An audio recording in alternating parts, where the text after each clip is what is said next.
টাইলসের কাজ হচ্ছে তো, ওই জন্য এত আওয়াজ, মানে কী বলবো। ওই যে বাটা মাছ নিয়ে এসেছি, ইলিশ মাছ নিয়ে এসেছি, ইলিশ মাছটা করলাম, বাটা মাছটা কেটে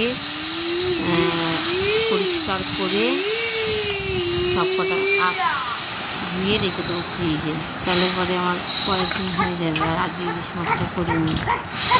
ইলিশ মাছ বাটা মাছটা এই দুদিন খেতে পারে না, এত কাটাতে, ওর জন্য আরও অসুবিধা হয়। কাঁচি দিয়ে কেটে তার জন্যে আর ওই অনেকগুলো মাছ, বড়ো বড়ো মাছ আছে, বাটা মাছগুলো ওই ধুতে দিয়েছি জলের মধ্যে। ওরা জলে একটু রেস্ট নিই, ওদের রেস্টের দরকার, কাজটা ধুয়ে নিই পরিষ্কার। বাটা মাছগুলো ফ্রিজে রেখে দেবো। ছোটো ছোটো ভিডিও দিই, তোমাদের সামনে কেমন লাগে কমেন্টে জানিও, সাবস্ক্রাইব করো। সুবিধা হয়। Thank you.